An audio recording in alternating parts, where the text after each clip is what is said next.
All right, gentlemen, thanks for joining us for this month's Fireside Chat. Chris, I thought we might just start with a broad overview of what's been going on. It's probably be simpler to talk about what hasn't been going on. But mate, over to you.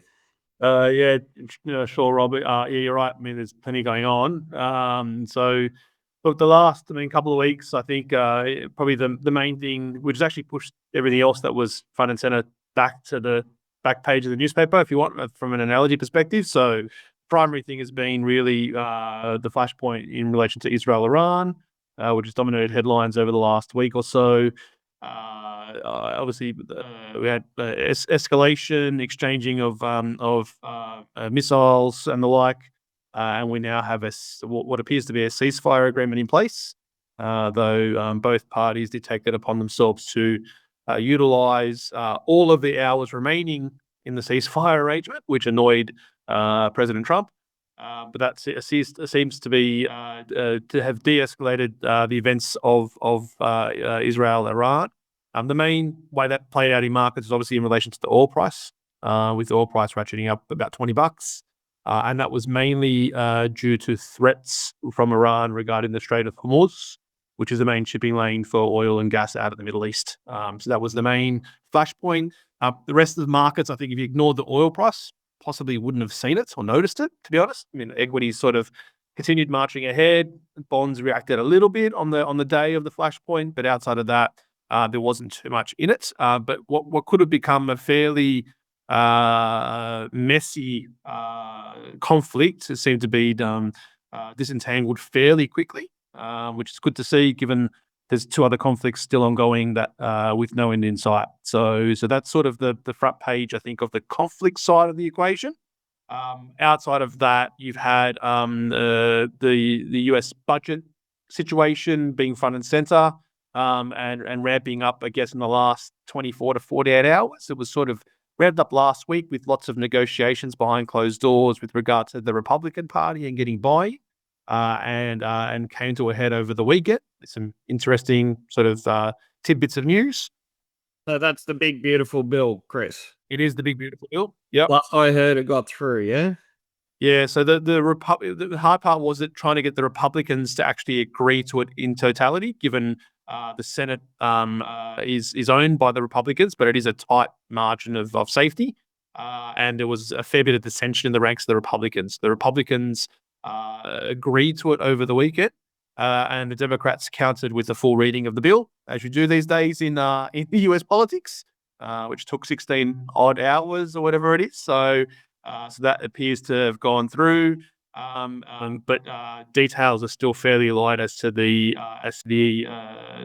outcomes there for the economy, the tax base, and a range of other things as well. So there's sort of been the two sort of main things that have played out over the last few weeks. Interestingly, no talk of tariffs, so been too much other important things going on, but they will be firmly back on the agenda given we have deadlines approaching for most countries. And the last bit of rhetoric out of that is it looks like they're making reasonable grounds in most of the major trading partner cases. So China, Europe, Japan to a certain degree. But the last bit of rhetoric out of the trade negotiations has been that those that are operating in good faith or negotiating in good faith would have a potential extension to the original 90 days.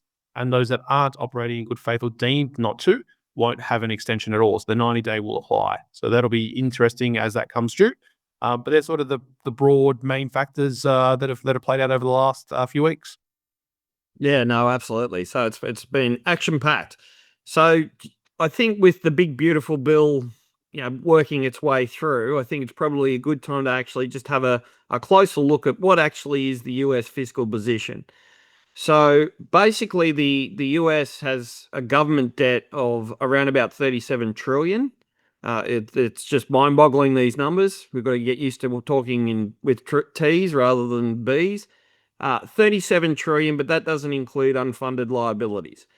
Now, last year, the US government brought in about 5.2 trillion worth of revenue from tax receipts. So currently, when we have a look at where they're actually spending the money, we've got health and human services annually at about 1.8 trillion, social security at about 1.5, interest is about 1.4, veterans affairs is about 0.4, and defense is over $1 trillion. Now that adds up to 6.1 trillion. Now, as I said, they bring in 5.2, they're spending 6.1, and I would argue that they're all on things that are pretty much mandatory. So when you talk about congressmen, you talk about senators, they're not going to cut that sort of expenditure. So that's where you've got a deficit before you even get into discretionary spending. And then the question becomes, well, what happens if interest rates continue to rise? And what happens if wars escalate? Well, obviously that deficit will get bigger. Should the economy go into recession, that deficit will get bigger because those automatic stabilizers will kick in, and the deficit will get even larger. So yeah, that is the underlying fundamental of the US debt position, and that's why markets are all of a sudden in the last couple of years starting to pay attention. So let's also look at who actually owns the debt, because this is also a telling factor. So foreigners have not been adding to debt over the last, give or take, 10 years. As a percentage, and there's a chart on the screen right now, as a percentage, the percentage of US debt that's owned by foreigners has gone down fairly dramatically. So that means that we've got, once again, retail investors being the people that are pretty much picking up the bill for the US deficit spending. Hedge funds are a large part of it, but they're in and out, and they're very fickle. So as far as non-price sensitive, the US debt has lost foreign central banks. They've lost foreign governments who want to use US dollars for reserves as a new source of capital. And they're really relying on US retail investors at the moment. In saying that, foreigners also own about $22 trillion worth of net assets in the US. Now that includes the 8.5 trillion worth of debt that we just sort of covered. So there is this bit of a notion, and there's this this theory in the market called the milkshake theory, that basically the US dollar should always remain strong because people have got to go to the US dollar. I think the fact that, notwithstanding a lot of the countries have debt denominated in US dollars, the key is they actually have $22 trillion net worth of US dollar assets that could be sold should they need. That includes the 8.5 trillion worth of debt, and the rest would be in equities. Now, if we're seeing a movement or a repatriation of that capital back to home countries, and the sorts of things that might influence that would be things like, the US dollar gets significantly weaker. Indeed, a lot of Trump's strategies are actually saying to foreigners, we don't want all your capital necessarily tied up in our markets. This could have a huge impact on markets. So then when we go back to it, we also got to say, well, how do we get out of this problem? Well, how does the US get out of this problem? And let's face it is a world problem because the US drives economic growth and financial markets. So the thing that I guess a lot of people like to go towards is they like to say, well, let's tax more. Now on the screen at the moment, we've got there's a graph showing the history of total tax receipts relative to the marginal tax rates that have been put in place. And as you can see from the line, that the tax collected never gets above 20% of GDP. And that's regardless of what your marginal tax rate is.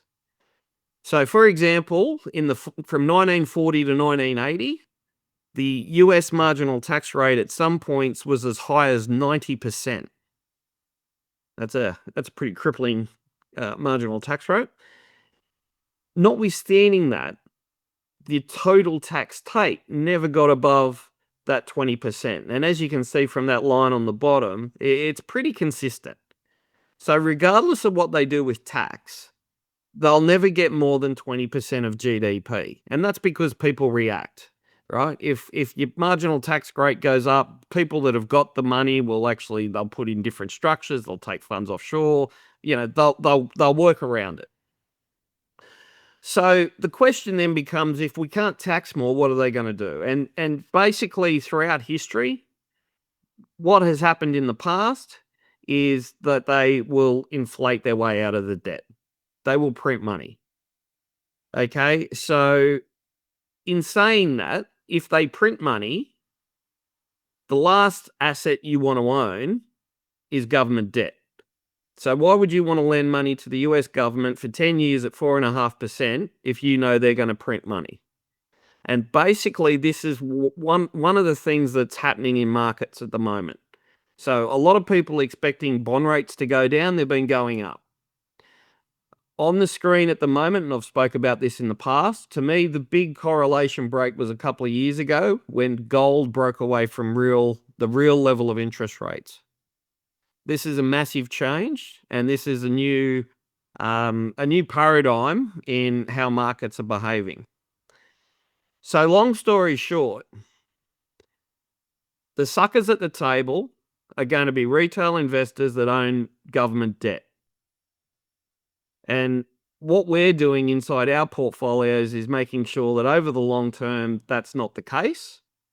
However, the long-term government debt market is the biggest market in the world. It's massive.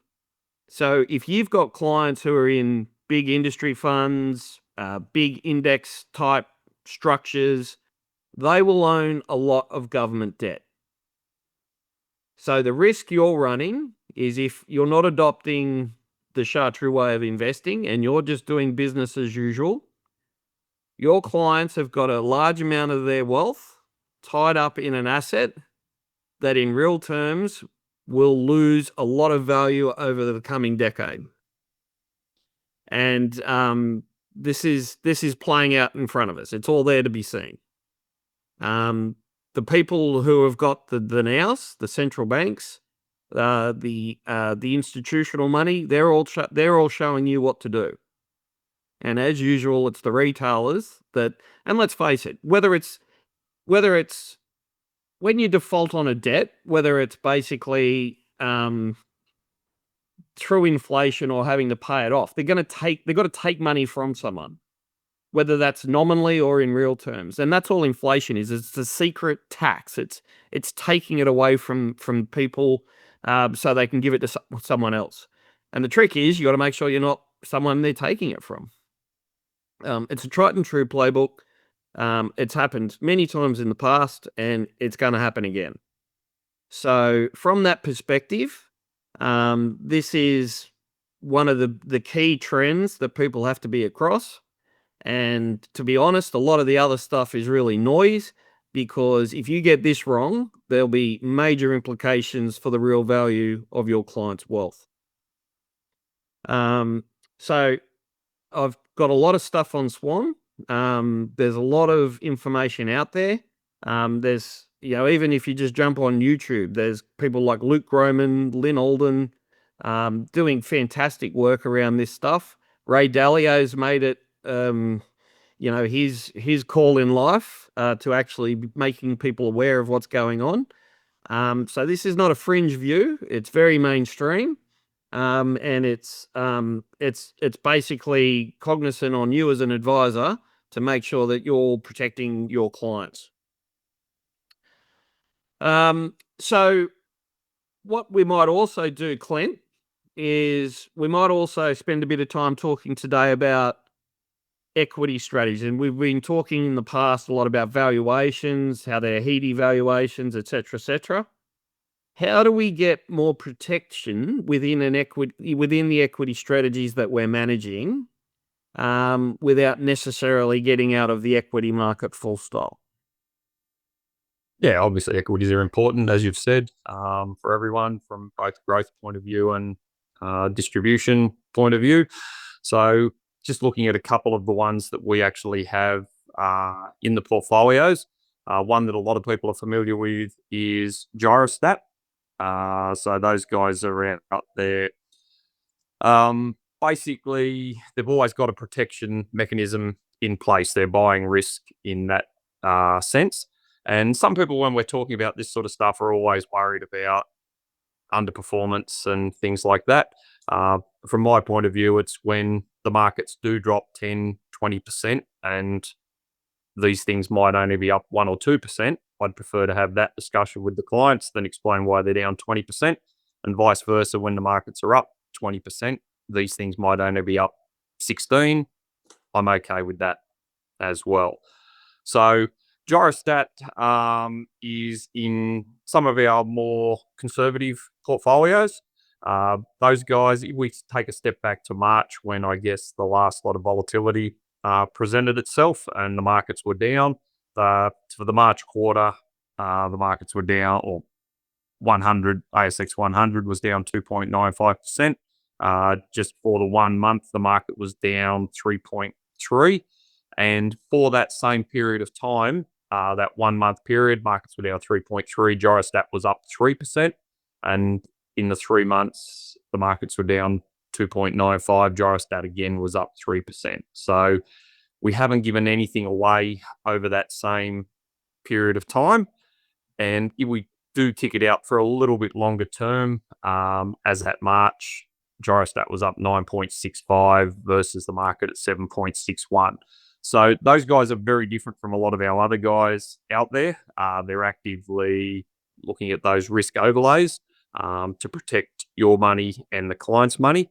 They're not going to be in every portfolio because a lot of their return is via franking credits. So especially valuable for those that are in a zero tax environment, your retired and pension clients.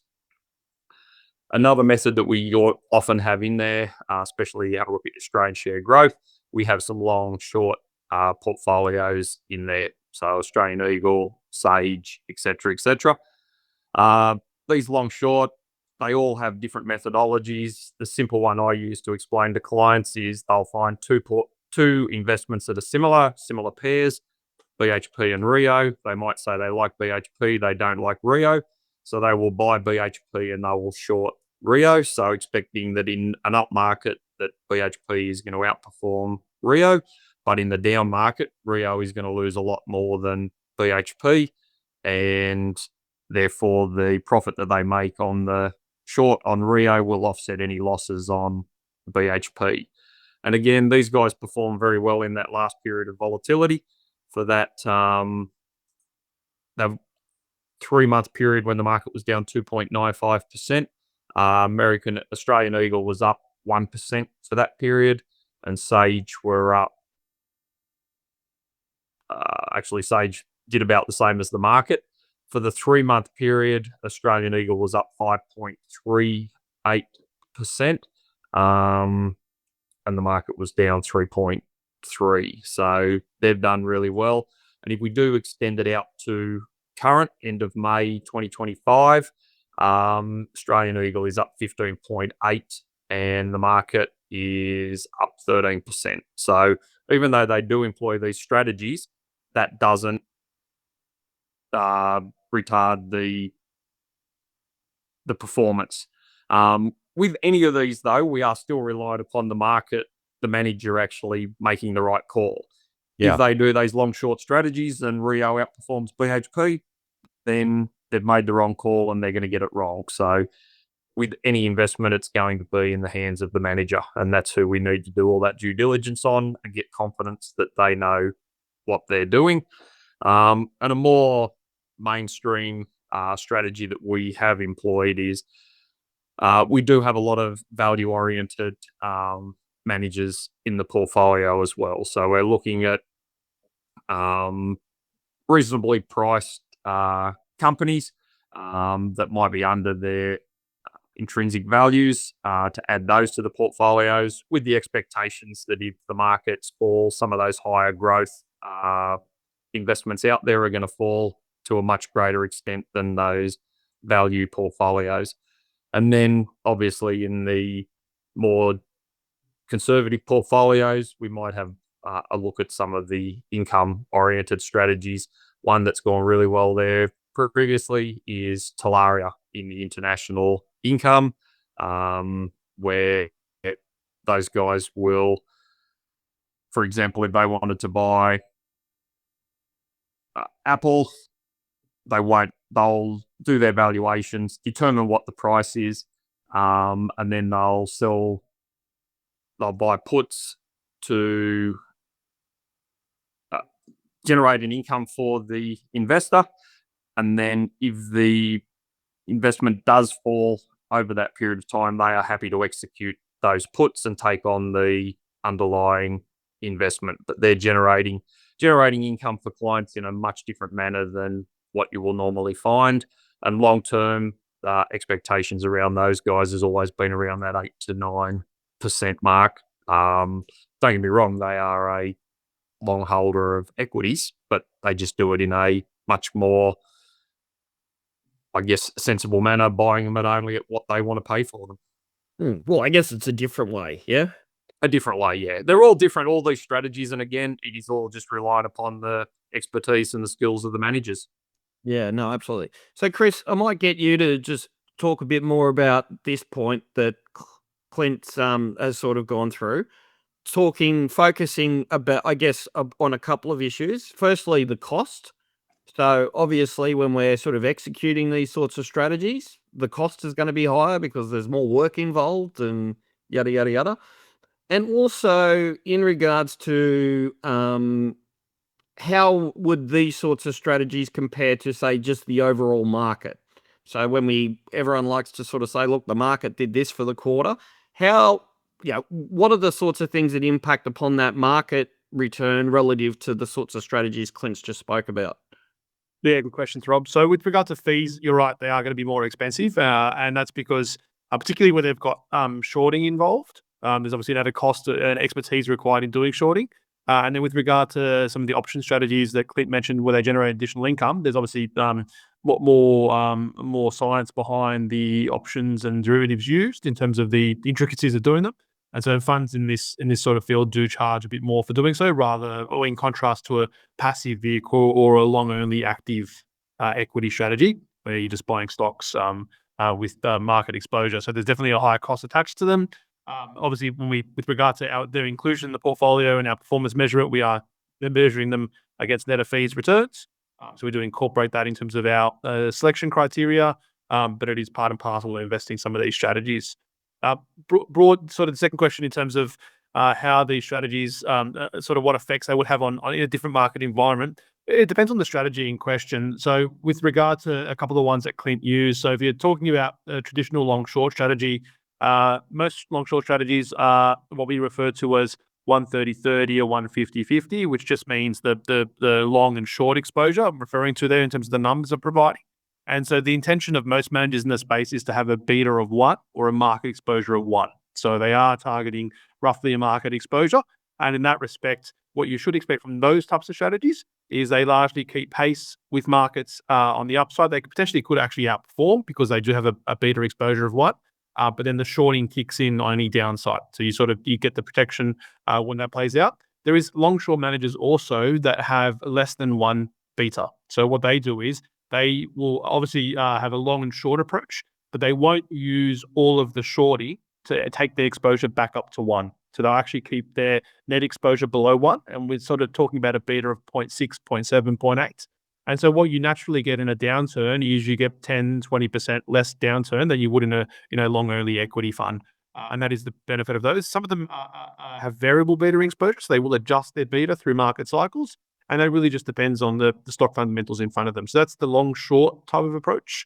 On the options trading side, which really relates to income-orientated funds, they have a permanently lower beta than the market. And that's because when you are buying and selling puts or options, you have to keep collateral on hand to meet those obligations. So because of the cash required to meet those obligations, you will have some cash drag in the portfolio. But again, that cash drag is a positive when markets do turn down. So you do get that downside protection when markets do fall, and that is the benefit of those strategies. Yeah. Okay, good.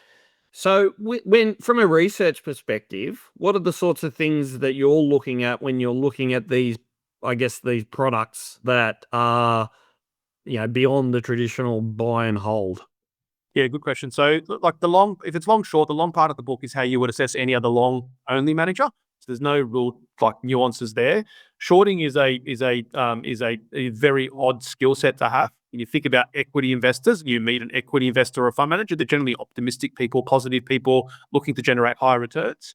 If you're a shorting expert, you effectively have to be wide in such a way that you expect things to fall, or canvas a wider range of opportunity sets in terms of expectations around stock prices falling. And so when we are looking at them, we are looking for quite specific shorting expertise, which I would argue not many people have. It's not something that's inherently wide in most equity investors. And so you are looking for a pretty strong process when it comes to shorting, with some smarts around it. So you need somebody quite experienced that's been through market cycles, because the science in shorting doesn't always play out. You need somebody to use a bit of gut feel as well. And the key sort of things that we're looking for in shorting is a range of reasons to short a stock. So you don't ever want to short a stock on one particular catalyst or trigger, because that will go wrong for you. So you want a range of things attached to it. And you definitely don't want to be shorting stocks just on price alone. So as we know, if you look at the current market environment, stocks can go much higher than their valuations exhibit. And so if you're just shorting on stock price alone or valuations, you can get caught out very aggressively. So you need other triggers and catalysts in terms of your ability to short. So that's more on the long short side. On the options trading side or the income related side, generally people or fund managers in those areas, they might have a derivative background or an options trading background, or they might have been traders in their past life. So they have a extreme expertise and focus on trading these securities. And they also have to have an ability to naturally pick stocks on the income side as well. So whilst in an income strategy, it's easy to get caught up in the income that the strategy produces, the managers there still need to pick the right stocks, because what you can get is you can get a strategy generating high levels of income, A value trap. yeah, and nothing from the stocks at all. So which means you might as well just buy cash or bond fund effectively and not pay the fee. So they still need to be picking the right stocks. So still need to be focused on their ability to consistently pick stocks. And then what they're effectively doing is using the options as an entry and exit point for that stock picking. So the stock picking is still a key focus, even with income focused strategies. It's not something that we diminish in our view when we are researching them. Yeah, good. And I should probably actually clarify your point around the shorting is exactly why we don't take shorts within, like, we actually go in and short the market. So basically our view is we will either be long the market or we'll get exposure to a strategy that reduces our exposure. Rather than outright shorting, because it's very, very difficult. And the old saying of the market can stay irrational for longer than what you can stay solvent That's it. comes to mind.